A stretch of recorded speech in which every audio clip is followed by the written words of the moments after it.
Hello everyone, welcome to History of International Relations, Chapter 3, the First World War 1914-1918.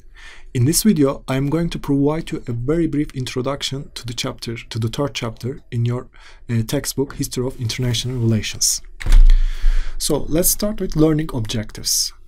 After you finish this chapter, you will be able to recount the origins and the causes of the First World War. You can recognize the main debates and perspectives on the outbreak of the First World War. You can assess the importance of the First World War to the development of the international system. You can discuss the end of the First World War and the impact of peace treaties on the evolution of the international system.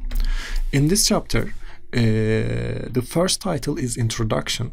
The chapter then focuses on the causes and the origins of the First World War, and it deals with the outbreak of the First World War and its development. It discusses the impact of the First World War upon the international system, and finally, chapter considers the end of the First World War and peace treaties. So let's look at the causes and origins of the First World War. Of course, how the First World War began was subject to a very tense debate among historians and politicians. The first explanation for that, the First World War was considered as a failure of the European state system, which was created after the Congress of Vienna. And so in this idea, the systemic failures within the international system caused the war in 1914. So there are some different scholars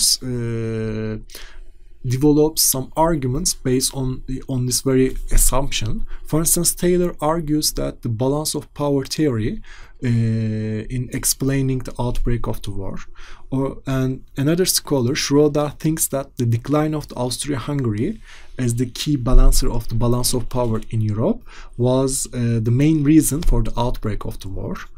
Another scholar, Remark sees First World War as the continuation of the Balkan Wars. So it was a kind of a regional war or regional conflict developed into a continental conflict and then a global conflict. There are also other causes of the First World War.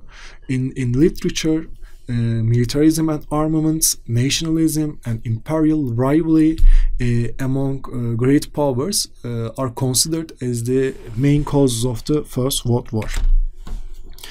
The war started with the association of the Archduke Franz Ferdinand of Austria-Hungary in Sarajevo on June 28 in 1914. At that year, by August 1st, every great power except Britain joined or became part of the war. So Britain declared war on Germany after Germans invaded Belgium according to their Schlieffen Plan, which was a military plan, a defense plan, a key plan in the outbreak of the First World War. And in this war, there are two groups of countries. The first one is the Central Powers. Central Powers included Germany, Austria-Hungary, Bulgaria, and the Ottoman Empire. The other conflicting party is called Allies or Entente countries, including Britain, France, and Russia, Tsarist Russia. And we know that Ottoman Empire joined the war in November 1914, and of course the Gallipoli campaign, Çanakkale War, was one of the decisive fronts throughout the war. And finally, in 1917, the United States of America joined the war, which was a key development which changed the balance of power in the war. And also another development was the revolution in Russia in 1917, in which the Bolsheviks took the power and ended the Tsarist empire.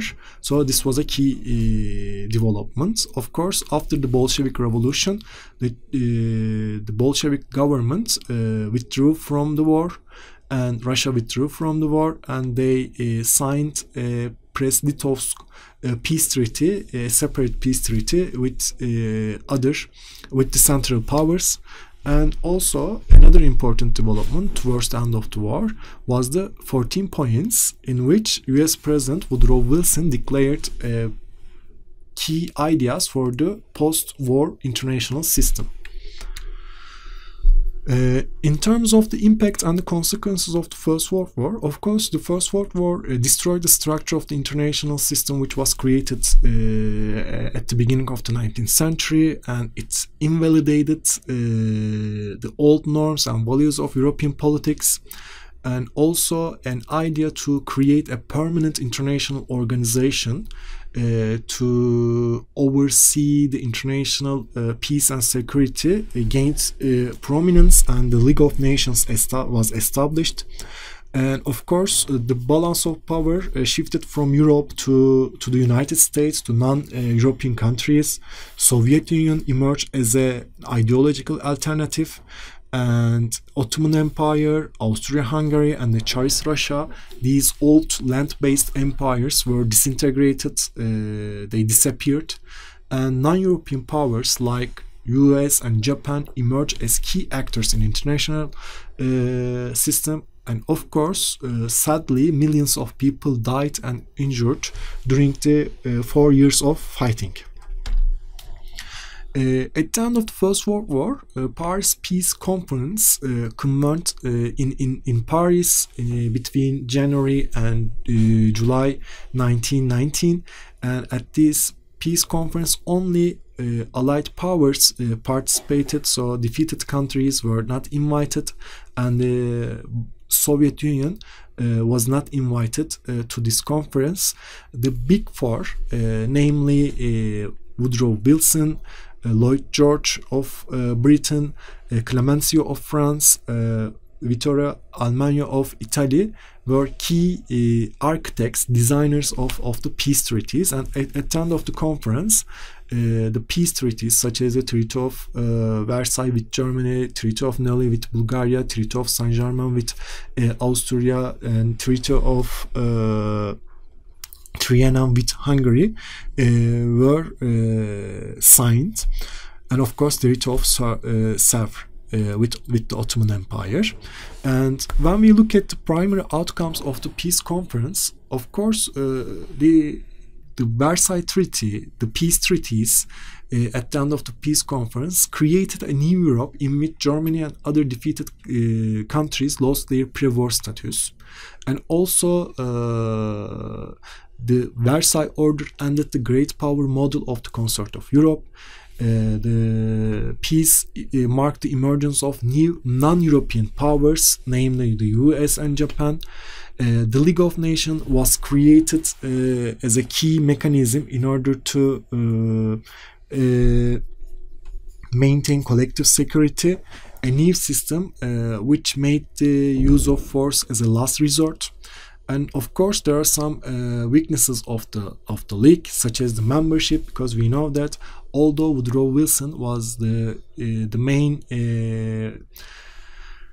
supporter of the idea, at the end, United States did not participate, did not become the member of the League, which is a very significant weakness for the League. Also, Soviet Union at the beginning was not member of the League.